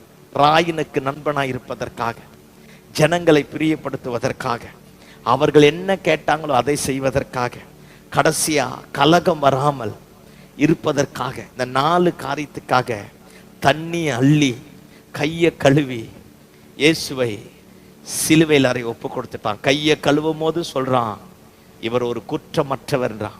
குற்றமற்றவர்னு தெரிஞ்சு இவன் மனசாட்சியே சொல்லியும் கையை கழுவிட்டான். இயேசு சிலுவைக்கு போயிட்டார். நிறைய நேரத்துல ரட்சிக்கப்பட்டு ஆண்டவரை ஏற்றுக்கொண்டு ஞானஸ்தானம் எடுத்து சபைக்கு வரும். பரம்பரையா கிறிஸ்துவ குடும்பத்தில் இருக்கிறோம். ஊழியம் செய்ய ஆரம்பிக்கிறோம். ரட்சிக்கப்பட்டு இருக்கிறோம். பரிசுத்த பந்தியில பங்கு பெறுகிறோம். எத்தனையோ முறை ஆண்டவர் முகமுகமாய் பேசியிருக்கிறார். ஆராதனையின் மூலமாய் பேசியிருக்கிறார். எத்தனையோ முறை ஆண்டவர் நம்மை உணர்த்திருக்கிறார். எல்லாமே நமக்கும் பிலாத்துவை போல தெரிந்தோம். என்னையும் சேர்த்து பேசுறேன். என்ன இந்த வார்த்தை ரொம்ப உடைக்க ஆரம்பிச்சது. நமக்கும் பிலாத்து மாதிரி தெரியும். நம்ம அப்பா அம்மா வசனத்தை சொல்லி வளர்த்திருக்கிறான். பாஸ்டர் கிளிப்பிள்ளைக்கு சொல்லுவது போல சொல்லியிருக்கிறார். ஒவ்வொரு காரியத்தையும் கற்றுக் கொடுத்திருக்கிறார். பரிசுத்த ஆவியானவர் நம்மோடு பேசியிருக்கிறார். ஆனா எல்லாம் தெரிஞ்சோம், கிறிஸ்துவை உயர்த்த வேண்டிய சபையானது இன்றைக்கு கிறிஸ்துவை உயர்த்தாமல் கிறிஸ்துவை மறுபடியுமாய் சிலுவையில் அறையப்படுவதற்கு ஒப்பு கொடுக்கிறோம். இப்ப பாருங்க, நீ இயேசுவை ஏற்றுக்கொண்டா கவர்மெண்ட் வேலை உனக்கு இல்லைன்னு உடனே இயேசுவை விட்டுட்டு கவர்மெண்ட் வேலைக்கு போயிருது. நீ இயேசுவை ஏற்றுக்கொண்ட ஊர்ல உன்னை சேர்க்க மாட்டாங்கன்னு சொன்ன உடனே இயேசுவை விட்டுட்டு ஊருக்கு வழியா போயிருது. இயேசுவை ஏற்றுக்கொண்ட இந்த நன்மை உனக்கு வராது, நாங்க யாரும் உன் கூட சேர மாட்டோம், ஊரை விட்டு உன்னை ஒதுக்கி வச்சிருவோம்னா அப்படியே விட்டுட்டு போயிடும். யாரோ ஒருத்தனை பிரியப்படுத்த, யாரோ ஒருத்தரை நேசிக்க, எவனோ ஒருத்த மூணாவது ஒருத்த சொன்னதுக்காக உனக்காக எனக்காக ரத்தம் சிந்தி அரை நிர்வாணமாக கல்வாரி சிலுவையில மரித்த தெய்வத்தை பிலாத்துவை போலதான் நாமளும் விட்டு கொடுக்கிறோம். அவருக்கு ஃப்ரெண்டா இருப்பதற்காக. ஏன் தம்பி சர்ச்சைக்கு வரல? அவன் கூப்பிட்டான் பாஸ்டர் கிரிக்கெட் விளையாட, அதனால போயிட்டேன். அவன் சாராயம் வாங்கி கொடுத்தான் பாஸ்டர், குடிச்சிட்டேன். அவன் தப்பு பண்ண கூட்டிட்டு போனான் பாஸ்டர், போயிட்டேன். அவன் கூட சேர்ந்து தப்பு பண்ணதுக்காக போயிட்டேன். அவன் கூட சேர்ந்து தப்பு பண்ணதுக்காக போயிட்டேன். எவனோ ஒருத்தனை இழக்கல, ஆனா அவன் நல்லவனும் கிடையாது. கெட்டவனுக்காக பின்னாடி போறையே தவிர உனக்காக உயிரை கொடுத்த இயேசுவுக்காக என்னைக்காச்சும் இயேசு பின்னாடி வந்திருக்கியா? ஏதோ ஒண்ணு அடையணும்னு தான் போறோமே தவிர நித்திய ஜீவன் எனக்கு தேவை, எனக்கு ரத்தம் சிந்தி மீட்டவருக்காக நான் வாழ்வேன் அப்படின்னு வரமா? அப்படி வரது கிடையாது. ஜனங்களை பிரியப்படுத்துவதற்காக, யார் எதை கேட்கிறாங்களோ அதை செய்வதற்காக எல்லாத்தையும் செஞ்சிடும். எல்லாத்தையும் செஞ்சிட்டான். இயேசு சிலுவையில் அறை ஒப்பு கொடுக்கப்பட்டுட்டார். 3வது நாள் இயேசு உயிரோடு வந்துட்டார். கையை தட்டி ஆமென் சொல்லுங்க. 3வது நாள் சத்தமா சொல்லுங்க. இயேசு உயிரோடு வந்துட்டார். இயேசு உயிர் தெழுந்துட்டார். ஆனா அதே வருஷத்துல எந்த ராயனுக்கு சிநேகிதனா இருப்பதற்காக இயேசுவை கழுவினானோ அதே ராயன் சமாரியா பட்டணத்துல எந்த ஜனங்களை பிரியப்படுத்த நினைத்தானோ அதே ஜனங்களால ஒரு பெரிய கலவரம் உண்டாக்கி சேனாதிபதி பதவி அவனை விட்டு பறிக்கப்பட ஆரம்பித்தது. பாருங்க, எந்த ஜனங்களை பிரியப்படுத்தினானோ அதே ஜனங்கள் தான் இவன் மேல கம்ப்ளைண்ட் பண்ணி சேனாதிபதி பதவி பிரிக்கப்பட்டு எந்த ராயனோடு ஐக்கியப்பட நினைத்தானோ அதே ராயன் இவனை வேண்டான்னு விட்டுட்டான். இவன் எதுக்குமே லாக் இல்லை அப்படின்றதுக்காக அந்த பதவியை பறிச்சுட்டு உன்னுடைய ரிலேஷன்ஷிப்பை நான் பிரேக் பண்றேன் அப்படின்ட்டு அவன் பிரேக் பண்ணி அனுப்பிட்டான். பாருங்க, இது 2 ஆயிடுச்சா? சொந்த மனைவி இனிமேல் இவன் வேண்டாம், முதுகெலும்பு இல்லாதவன் வேண்டாம் அப்படின்ட்டு மனைவி வேண்டான்னு சொல்லிட்டு அவனை தள்ளிட்டான். தேசம் அவனை புறக்கணிக்க ஆரம்பித்தது. கடைசியா ஒரு பரதேசிய போல, ஒரு பெரிய சேனாதிபதியா பரதேசிய போல வாழ வழி இல்லாதவனாய் ரோம சாம்ராஜ்யத்தின் குடியுரிமை அவனை விட்டு பறிக்கப்பட்டு வெளியே போக ஆரம்பித்தானா. எந்த இடத்துல போனாலும் தண்ணியை எங்க பார்க்கறானோ அங்கெல்லாம் அந்த தண்ணி அள்ளி கையை கழுவி சொல்லுவானா, குற்றமில்லாத ரத்தத்தை காட்டி கொடுத்தபடினாலே இன்னைக்கு நான் இப்படி ஆயிட்டேன். குற்றமில்லாத ரத்தத்தை நான் காட்டி கொடுத்தபடினாலே இன்னைக்கு நான் இப்படி ஆயிட்டேன். குற்றமில்லாத ரத்தத்தை நான் காட்டி கொடுத்தபடினாலே இன்னைக்கு மாறிட்டேன். பைத்தியக்காரனை போல ஊரை விட்டு ஒதுக்குப்புறமாய் தள்ளி அனாதை பிணமா பிலாத்து மறிக்க ஆரம்பித்தான். எல்லாம் என்னை பாருங்க பார்ப்போம். இந்த நல்ல காலை வேளையில சிலுவை தியான கூட்டத்திற்கு வந்திருக்கிறோம். நிறைய நேரத்துல ஏசி யாருன்னு தெரியும், எதற்காக வந்தார்னு தெரியும், எப்பேற்பட்ட வாழ்க்கை வாழ நாம இருக்கணும் அப்படின்னு அவர் விரும்புறாருன்னு தெரியும். எல்லாம் விரும்பியும் ஜனங்களை பிரியப்படுத்த, தேசத்தை பிரியப்படுத்த, கல்லறைக்காக, கருமாதிக்காக, கல்யாணத்துக்காக, பாருங்க சொத்துக்காக, சொகத்துக்காக, இம்மைக்காக சில வேளைகளில நாமும் இயேசுவை அடகு வைக்க ஆரம்பிக்கிறோம். ஐயா, ஆண்டவர் அடகு வைக்க கூடாதியா? இயேசுவுக்காக எதை வேணா இழக்கலாம், எதற்காகவும் இயேசுவை இழக்க கூடாது. நான் தான் தொடக்கத்துல சொன்னேன், நம்ம பாவிகளா இருக்கையில் அவர் என்னை தேடி வந்தார். நான் சத்துருவா இருக்கையில் அவர் என்னை தேடி வந்தார். நான் துரோகியா இருக்கையில் அவர் என்னை தேடி வந்தார். நல்லவனுக்காக ஒருவன் மரிக்கலாம், ஆனா கெட்ட எனக்காக, சீர்குலைஞ்சு போன எனக்காக, இருதயம் கிறுக்கும் கேடுள்ளதுமான எனக்காக, சிந்தையெல்லாம் பாவம் நிறைஞ்ச எனக்காக இயேசுவர் ஆரம்பித்தார். அப்பேற்பட்ட தெய்வத்தை அற்பமான காரியங்களுக்காக அடகு வைப்போமானா வாழ்க்கை வேற மாதிரி மாற ஆரம்பிச்சிடும். ஆமேன்னு சொல்லுங்க பாப்போம். பாருங்க, பவுலுக்கு எல்லாம் இயேசுவை பத்தி தெரியும். சபையை கெடுத்தான், சபையை சின்ன பின்னமா மாத்தினான், சபையில் இருக்கிறவர்கள் எல்லாரையும் மரணத்திற்கு ஒப்பு கொடுக்க ஆரம்பித்தான். எருசலேம் சபையை செதைச்சு சின்ன பின்னமா மாத்திட்டு தமஸ்குவுக்கு போற வழியில நடு பகல்ல சூரிய வெளிச்சத்தை விட அதிகமான வெளிச்சத்தோட ஆண்டவர் பவுலோடு இடைப்படுகிறார். சவுலே சவுலே. பாருங்க, சவுலை யாருமே சவுல்னு பேர் விட்டு கூப்பிட முடியாது. ஏன்னா அவன் ஸ்தானம் அவ்வளவு பெரியது. சனகரிம் சங்கத்துல 70 பேர் வரணும்னா இவன் சைன் பண்ணாதான் வர முடியும். சதுசேய, பரிசேய, நியாயசாஸ்திரி, வேத பாரக அத்தனை பேருக்கும் இவன் சைன் ரொம்ப முக்கியம். இவனை யாருமே இவனை பேருட்டு கூப்பிட முடியாது, சவுலேன்னு கூப்பிட முடியாது. அப்பதான் ஆண்டவர் தமஸ்குக்கு போற வழியில சொல்றார், சவுலே சவுலே, முள்ளிலே உதைப்பது உனக்கு கடினமா. அவன் நியாயப்பிரமாணத்தை அறிஞ்சவன், தீர்க்க தரிசனத்தை அறிஞ்சவன், இயேசு பிறப்பார்னு தெரியும், இப்படி மரிப்பார்னு தெரியும், எல்லாமே தெரிந்தும் சபையை துன்பப்படுத்த ஆரம்பித்தான். ஆண்டவர் அவனை பார்த்து சொல்லுகிறார், சவுலே, முள்ளிலே உதைப்பது உனக்கு கடினமா. இந்த நல்ல பகல் வேளையில பைபிள் நமக்கு தெரியும், பரிசுத்த ஆவினா என்னன்னு தெரியும், சபைனா என்னன்னு தெரியும், ரட்சிப்புனா என்னன்னு தெரியும், வேதனா என்னன்னு தெரியும், ஆராதனை என்னன்னு தெரியும், எல்லாமே தெரிஞ்சோம். நிறைய நேரத்துல நாமும் சபையை உதைக்கிறோம். உயிரை கொடுத்து பாஸ்டர் பிரசங்கம் பண்ணா பிரசங்கத்தை கிரிட்டிசைஸ் பண்றோம் அப்படின்னா உதைக்கிறன்னு அர்த்தம். ஆராதனை அசட்டை பண்ணா நீ உதைக்கிறன்னு அர்த்தம். சபையில பிரிவினையை உண்டாக்குனா நீ உதைக்கிறன்னு அர்த்தம். சபையில் இருக்கிற ஒரு ஆத்துமாக்களை திசை திருப்பினா you are kicking the church. சபையை உதைக்கிற. இந்த நல்ல சிலுவை தியான கூட்டத்துல மனசாட்சி தொட்டு கேட்டுப்பார். உன்னால எத்தனை ஆத்துமாக்கள் இடருண்டு போயிருக்கும்? உன்னால எத்தனை பேர் கிறிஸ்துவை விட்டு வெளியே போயிருப்பான்? உன்னால எத்தனை பேர் தெய்வத்தை ஏற்றுக்கொள்ளாம இருந்திருப்பான்? முள்ளிலே உதைப்பது உனக்கு கடினமா? சத்தமாமேன்னு சொல்லுங்க பாப்போம். சத்தமாமேன்னு சொல்லுங்க பாப்போம். அவன் நினைச்சான் நம்ம பெரிய ஆளு நினைச்சான். பாஸ்டுக்கு பிரச்சனை உண்டாக்கிட்டோம், சபைக்கு பிரச்சனை உண்டாக்கிட்டோம். நிறைய பேர் இந்தியாவிலையும் அப்படித்தான் நினைச்சுங்கிறான். அல்லேலூயா சொல்லுங்க பாப்போம். அட சில்ற அல்லேலூயா. முள்ளிலே உதைப்பது உனக்கு, சத்தமா சொல்லுங்க, முள்ளிலே உதைப்பது உனக்கு கடினமா? அவர் தம்முடைய சுய ரத்தத்தினாலே சம்பாதித்த சபை.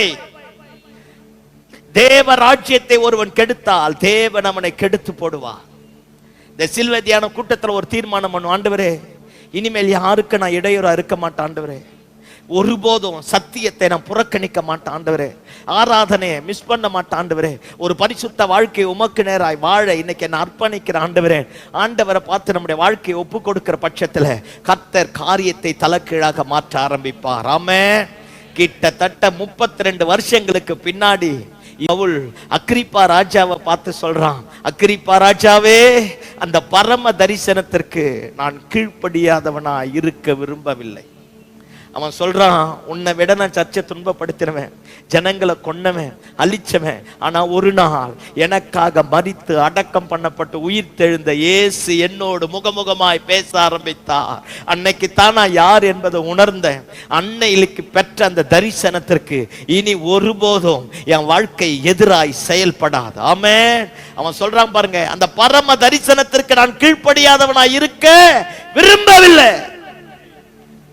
நீ என்ன பண்ணாலும், எத்தனை பெரிய கொடுமை பண்ணாலும், எனக்கு அந்த பரம தரிசனம் தான். நம்மள மாதிரி அவன் பிச்சைக்காரன் கிடையாது, கடங்காரன் கிடையாது, ஏழ்மை கிடையாது, தரித்திரம் கிடையாது. அவன் ஒரு பெரிய கோட்டீஸ்வரன். 7 எண்ணெய் கிணறு இருந்துதான்.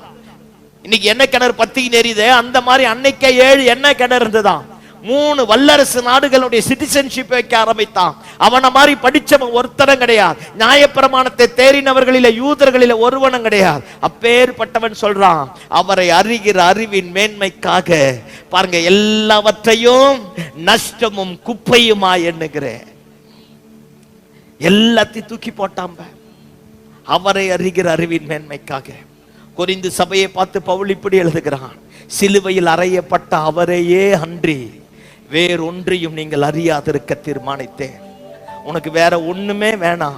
சிலுவையில் அறையப்பட்ட அவரை பார்த்தினா அவர் சிந்தின ரத்தத்தினாலே உண்டான சகல ஆசீர்வாதமும் உனக்கு வரும், சகல நன்மையும் உனக்கு வரும், சகல சுதந்திரமும் உனக்கு வரும். அந்த ரத்தத்தினாலே உண்டாகக்கூடிய பாவ மன்னிப்பு உண்டாகும். அந்த ரத்தத்தினாலே உண்டாகக்கூடிய நித்திய ஜீவன் உனக்கு உண்டாகும். சிலுவையில் அறையப்பட்ட அவரையே அன்றி வேற ஒன்றையும் நான் அறியாதிருக்க தீர்மானிச்சேன். உன்கிட்ட சொல்ல வேண்டியதெல்லாம் சிலுவையில் அறையப்பட்ட அவரை மட்டும்தான். ஆமென். கலாத்தியரை பார்த்து பவுல் இப்படி எழுதுகிறார், புத்தி இல்லாத கலாத்தியரே, இவ்வளவு சீக்கிரமா இப்பேற்பட்ட தெய்வத்தை விட்டுட்டு போவதற்கு என்னத்தை கண்டீர்? எடுத்து வாசிங்க பாப்பா. கலாத்தியர் 3:1 வாசிங்க. கலாத்தியர் 3:1.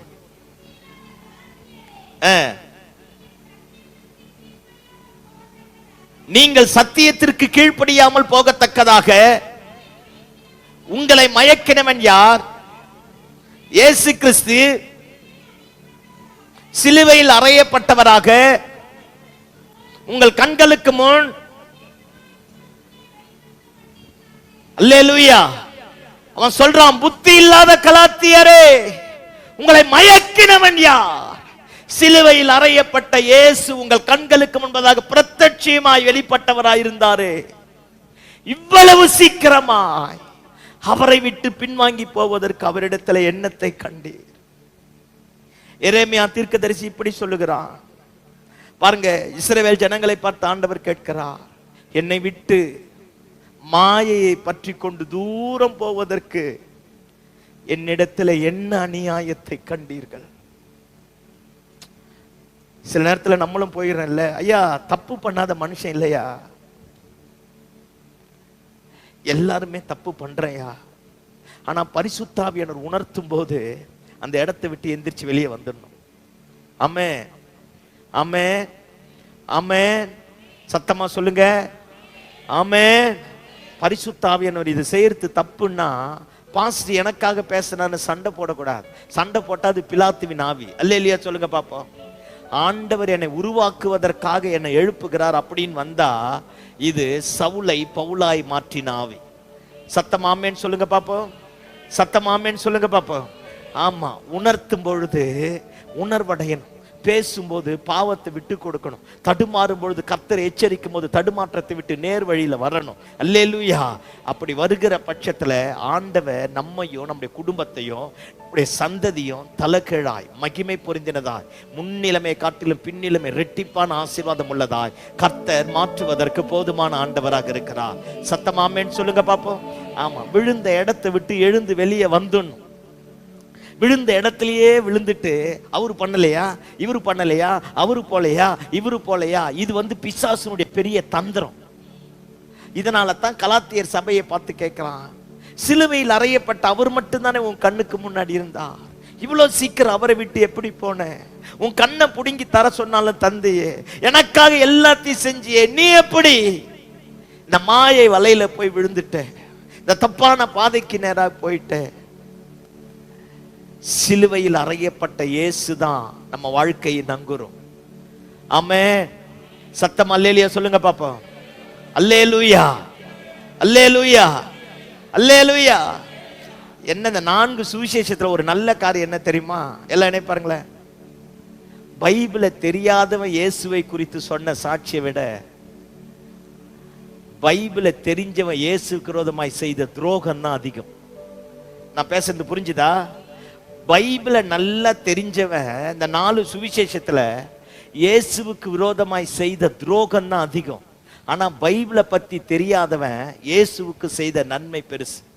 100க்கு அதிபதி சொல்றான், அவர் என் வீட்டுக்குள்ள பிரவேசிப்பதற்கு நான் பாத்திரன் அல்ல. குஷ்டரோகியா இருந்து சுகமாக்கின சீமோன் சொல்றான், அவ தொடரவ எப்பேற்பட்டவன்னு இவருக்கு தெரிஞ்சிருந்தா போதும். உன்னை முதல் தொட்டா இருப்பாரு, அது தப்பு. நான் பேசுறது புரிஞ்சுதா? ஏலே, நீ குஷ்டரோகி பாளையத்திற்கு புறம்பா இருந்த உன்னை தொட்டு சுகமாக்கி உன்னை கொண்டு வந்து உள்ள வச்சா, உன்னை தொட்டு சுகமாக்கனவர் அவளை தொட்டு சுகமாக்க மாட்டாரா? அதான் சொல்றேனே, நன்மையை பெற்றவர்கள் தெய்வத்திற்கு விரோதமா எழும்பினது தான் அதிகம். ஆனா நன்மையே பெறாமல் தூரத்தில் நின்று சிலுவைக்காக தங்களுடைய உயிரை பணயம் வைத்தவர்கள் அதிகம். ஆமேன்னு சொல்லுங்க பாப்போம். சத்தம் ஆமேன்னு சொல்லுங்க பாப்போம்.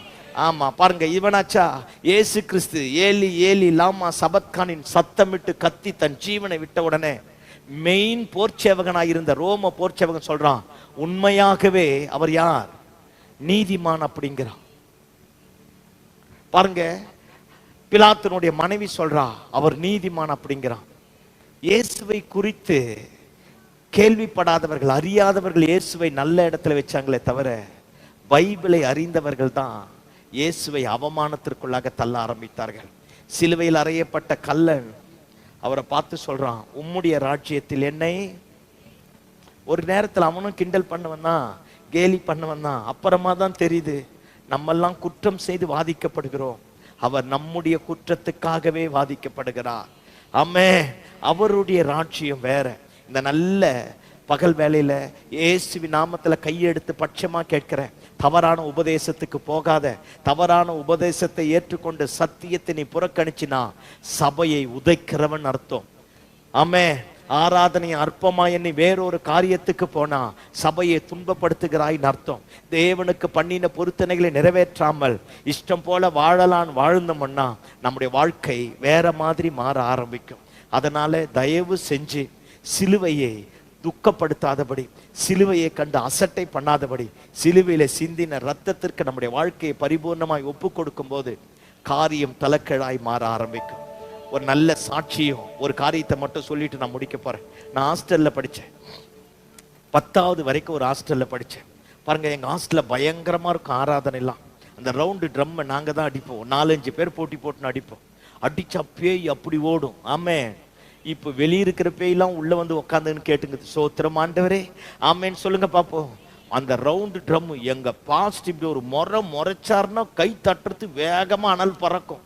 அந்த இயேசுவி நாமும் இனிதான நாமும், ரத்தத்தால் ஜெயம், ரத்தத்தால் ஜெயம், வல்லமை உண்டு உண்டு. இந்த 3 பாட்டுக்கு எல்லா பேயும் அடங்குச்சு. இன்னைக்கு 30 முக்கோடி பாட்டு இருக்கு, ஒரு பேயும் அடங்க மாட்டேங்குது. சோத்திரம் ஆண்டவரே, ஆமேன்னு சொல்லுங்க பாப்போம். இந்த பாட்டை நாங்க அடிக்கடிக்கு பாடுவோம். சாத்தானின் சேனையை ஜெயித்திட்ட நாமம், சாப பிசாசை. இந்த லைனை பாடினாலே ஆடி அலகழிச்ச பேயெல்லாம் பொத்துன்னு விழுந்துட்டு போவோம். சோத்திரம் ஆண்டவரே, புரியுத ஆண்டவமாரே? ஆமா, அப்படி பண்ணுவோம் பாருங்க. எங்க சர்ச்சில் ஒரு மூப்பர் ஒருத்தர் இருந்தார், அற்புதமான மனுஷன், நல்ல ஜெபம் பண்ணுவார். கவர்மெண்ட் ஸ்டாஃப், ஒரு 4 பேர் திறப்பின் ஜெபம்னு நான் சொல்றது எப்போ 86 87 திறப்பின் ஜெபம் பண்ணுவாங்க 4 பேர். அந்த ஜெபம் பண்ணாலே நைட்டு முழுக்க ஜெபம் பண்ணுவாங்க. அப்படி சர்ச்சே மகிமையா இருக்கும். அப்படி அபிஷேகம் அப்படி பேருக்கு ஆரம்பிக்கும். சாதாரணமா எல்லாத்தையும் வெளிப்பாடு பண்ண ஆரம்பிப்பாங்க. அதுல ஒருத்தர் கவர்மெண்ட் ஸ்டாஃப், அதுல ஒருத்தர் ஊழியக்காரர் இருந்தவர், ஒருத்தர் கூலி வேலை செய்யறவர். ஆமா, இன்னொருத்தர் பாம்பேல இப்ப பாஸ்டரா இருக்கிறார். 2 பேர் ஊழியக்காரர் இருக்காங்க. ஒருத்தர் இறந்துட்டார், ஒருத்தர் சாதாரண கூலி வேலை செய்யறார். அந்த 4 பேரும் கூடி ஜெபம் பண்ண அவ்வளவு அக்கினியா இருக்கும். சாத்ராக் மேஷாக் ஆபேத்நேகோ கூட ஆண்டவர் சேர்ந்தது மாதிரி இருக்க ஆரம்பிக்கும். அப்பேற்பட்ட ஒருத்தர் சாதாரண கவர்மெண்ட் வேலையா இருந்தார். அதுக்கப்புறமா அப்படியே பதவி வந்து தாசில்தாரா மாறிட்டார். தாசில்தாரா மாறிட்ட உடனே உள்ள இருக்கிறவன் மொத்த பேரும் கேஸ் போட்டுட்டான் இவர்கிட்ட. இவர் ஒரு கிறிஸ்தவன், இந்துன்ற பேர்ல தான் வேலை வாங்கியிருக்கிறாரு, கிறிஸ்தவன் அப்படின்னு உடனே சர்ச்சைக்கு வர்றதை நிறுத்திட்டார். பயங்கரமான ஜெப வீரர், சங்கீதத்தை வியாக்கியானம் பண்ண அப்படி வியாக்கியானம் பண்ணுவார். பாஸ்டருக்கு ரைட் ஹேண்ட் மூப்பரா இருந்தார். இதை விட பியூட்டி என்னன்னா என் சொந்தக்கார். அல்லேலூயா. ஆமா, அப்படி இருக்க ஆரம்பிச்சார். பயங்கரமான ஆளு பாருங்க. தாசில்தாரா மாறி அடுத்தது ப்ரமோஷன் வேற ஒன்று வந்த உடனே நான் கிறிஸ்தவனே இல்லைன்னுட்டார். சபைக்கு வரத்தை நிறுத்த ஆரம்பித்தார். பாருங்க, இவரை வச்சு வேவு பார்க்க ஆரம்பித்தாங்க. சுத்தமா சபைக்கு வரல. வீட்டில் பைபிள்லாம் இருக்கான்னு பார்த்தாங்க, எல்லா பைபிளையும் தூக்கி எறிஞ்சிட்டார். வேலைக்காக, அந்த பதவிக்காக எல்லாத்தையும் தூக்கி எறிஞ்சிட்டார். கொடுமை என்னன்னா, இதெல்லாம் நடந்து ஒரு 6 மாசத்துக்கு அப்புறம் அவர் பைத்தியம் போல மாறிட்டார். எங்க வீட்டுக்கு 3வது வீடு. பைத்தியம் போல மாறி, நான் பைபிள் காலேஜுக்கு வந்துட்டேன், எனக்கு தெரியாது. பைத்தியம் போல மாறிட்டு சங்கிலி போட்டு கட்டி வைக்க ஆரம்பித்தான். எந்த வேலைக்காக இயேசுவை மறுதளிச்சாரோ அந்த வேலையில கடைசி வரைக்கும் நிக்கல. நான் பயமுறுத்துறதுக்காக சொல்லல, இயேசுவின் நாமத்துல என்னை யாரும் தப்பா நினைச்சு கூட, நான் பயமுறுத்துறதுக்காக சொல்லல, நிக்கல. நான் பைபிள் காலேஜ் முடிச்சுட்டு மே மாசம் லீவ்ல வந்து பார்த்தா ஒரு சொட்டு துணி கூட இல்லாம அப்படியே தெருவில் நடந்து போறா. இவர் அவரு தானே அப்படின்னா ஆமா அப்படிங்கிறாங்க. என்னாச்சு? அவன் பைத்தியம். தான் நிர்வாணத்தையே தன்னால மூட முடியல. நான் முன்னாடி போய் நின்று அவரை பார்த்தா யாருன்னே தெரியலங்கிறார். கடைசி வரைக்கும் அவர் யார் வந்து இடுப்புல துண்டை கட்டினாலும், எத்தனை கட்டினாலும் அவிழ்த்து போட்டுட்டு தெரு தெருவா, ஊர் ஊரா, வயக்காட்டெல்லாம் நிர்வாணமா நடந்து கடைசியா செத்தே போயிட்டார்.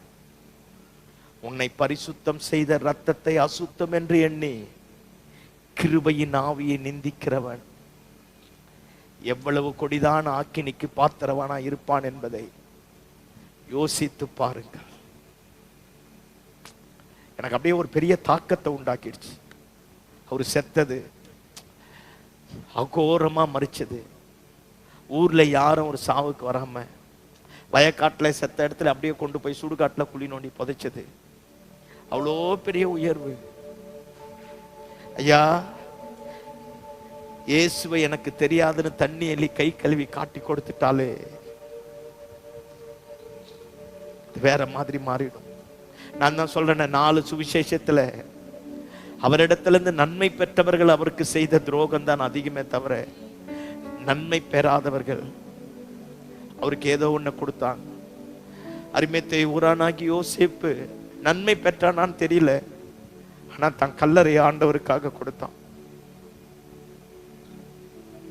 நன்மையை பெற்று நன்மையை பெற்று நன்மையை பெற்று இன்னைக்கு ஆண்டவரை எட்டி உதைக்கிறமே தவிர அவருக்கு சாட்சியா என்னைக்காச்சும் வாழறோமா?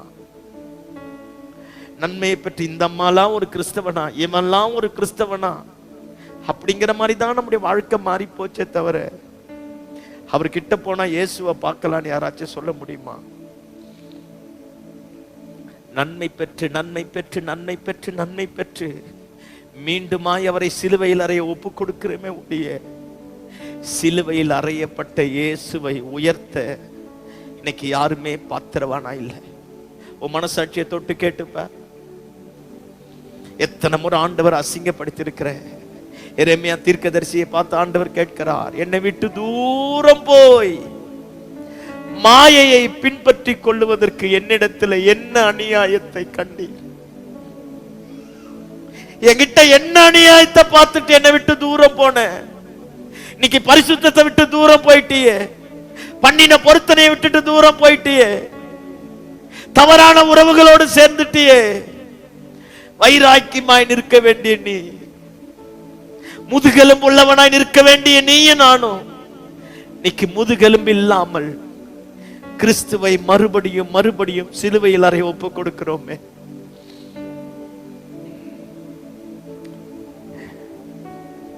இயேசு மட்டும் நமக்கு மேய்ப்பராயிருந்தா நன்மையும் கிருபையும் என்னை தொடர ஆரம்பிக்கும்.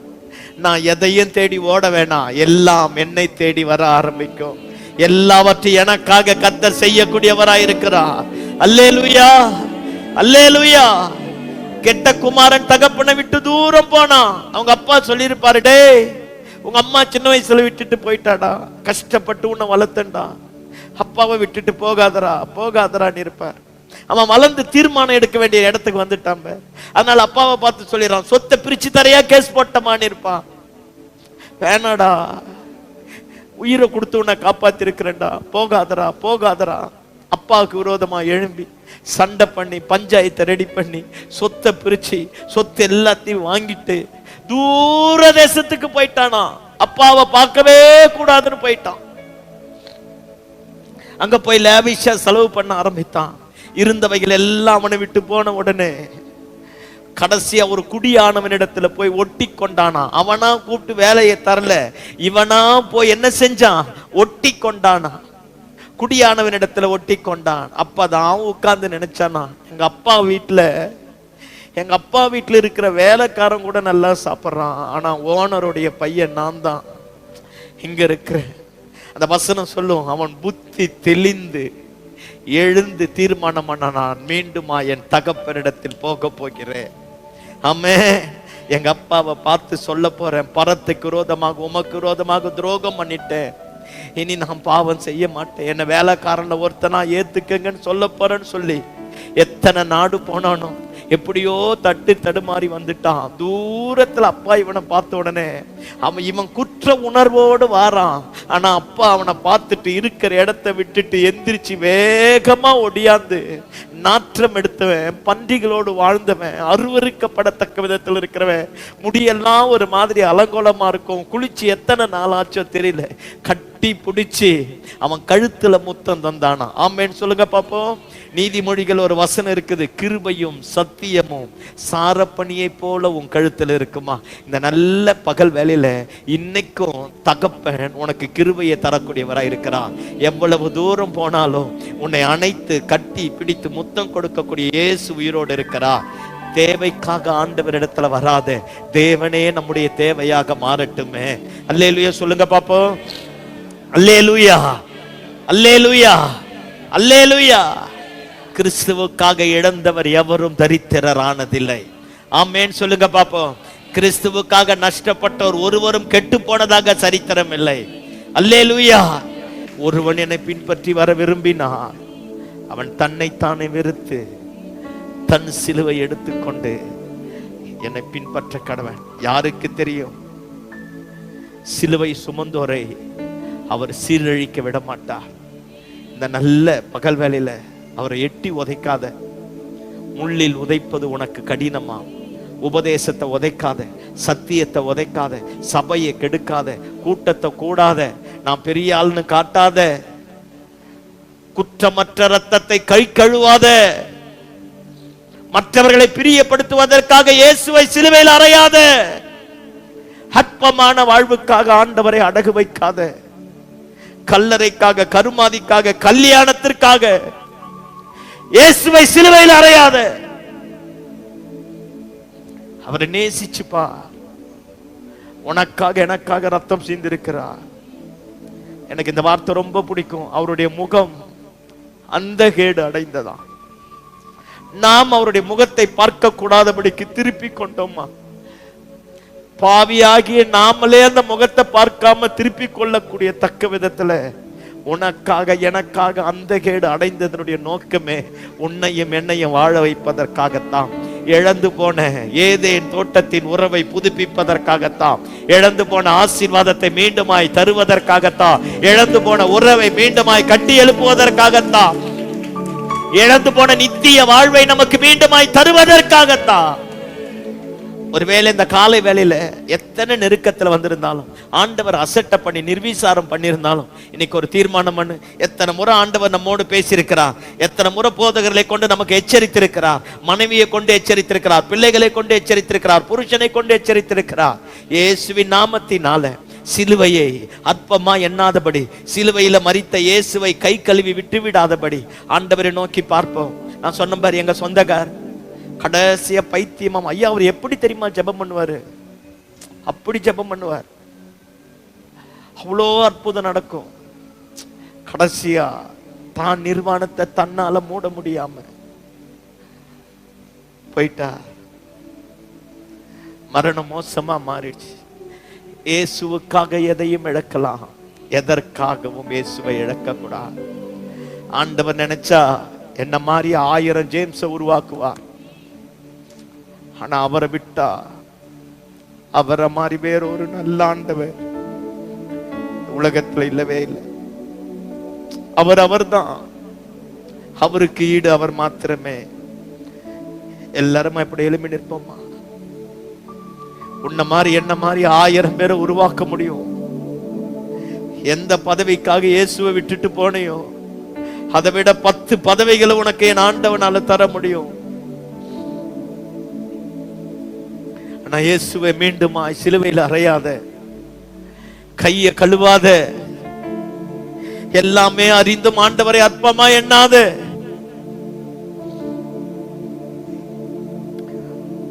அவரை அறியாதவர்களை விட அவரை அறிந்தவர்களால் அவர் காயப்பட்டது அதிகம். அவரை அறியாதவர்களை விட அவரை அறிந்தவர்களால் அவர் காயப்பட்டது அதிகம். பைபிள் இல்லாத மதவாதிகளை விட பைபிளை வச்சுட்டு அவருக்கு துரோகம் பண்ணுகிறவர்களால் அவர் படுகிற காயம் அதிகம். கண்களை மூடி அப்படியே 2 கரங்களை வானத்திற்கு நேராக உயர்த்தி அப்படியே கொஞ்சம் திரும்பி பார், அந்த சிலுவையை நோக்கி பார். அத்தனை பேர் அவர் அத்தனை பண்ணி அவர் சொல்றார், பிதாவே இவர்களுக்கு மன்னியும், தாங்கள் செய்கிறது என்னதென்று அறியாதிருக்கிறார்கள். அப்ப கூட பழி வாங்கல பாரு, அப்ப கூட யாரையுமே அவர் பழி வாங்கல பாரு. அதே கோர அகோரமான சிலுவையில இந்த குற்றவாளி அவரை பார்த்து கேட்கிறான், ஆண்டவரே உடைய ராஜ்யத்தில் என்னைய நினைத்தருளும். ஆண்டவர் சொல்லுகிறார், இன்றைக்கு நீ என்னோடு பரதேசியில் இருப்பாய். அனாதையாக நின்ற மரியாதை பார்த்து சொல்லுகிறார், அதோ உன் மகன். யோவானை பார்த்து சொல்லுகிறார், அதோ உன் தாய். இந்த நல்ல காலை வேளையில அப்படியே 2 கரங்களை வானத்திற்கு நேராக உயர்த்தி இன்னைக்கு நாமளும் ஆண்டவரை பார்த்து சொல்லுவோமே, நிறைய முறை தேவைக்காகத்தான் உங்களை தேடி வந்தேனே தவிர நீங்க தான் என் பிரதானமான தேவை என்பதையே மறந்துட்டாண்டவரே. இனி நான் கை கழுவ மாட்டாண்டவரே. சொல்லுங்க, எதற்காக உங்களை இழக்க மாட்டாண்டவரே, எதற்காக நான் உங்களை விட்டு கொடுக்க மாட்டாண்டவரே. என்ன வந்தாலும் பரவாயில்ல ஆண்டவரே. கலப்பையின் மேல கையை வச்சுட்டேன், இனி பின்னிட்டு திரும்பி பார்க்க மாட்டேன். அந்த பரம தரிசனத்திற்கு இனி கீழ்ப்படியாம இருக்க மாட்டேன். எதையும் உமக்காக நான் இழக்கிறேன் ஒரு அர்ப்பணிப்போடு கண்கள் குளமாகட்டும். உள்ளத்தின் ஆழத்திலிருந்து எத்தனை முறை ஆண்டவரை காயப்படுத்தி அவமானப்படுத்தி இருக்கிறோம். நல்ல வாய்களை திறந்து உங்க சத்தம் உங்களுக்கு கேட்கிற மாதிரி அப்படியே ஆண்டவரோடு பேசுவோமா எல்லாருமே?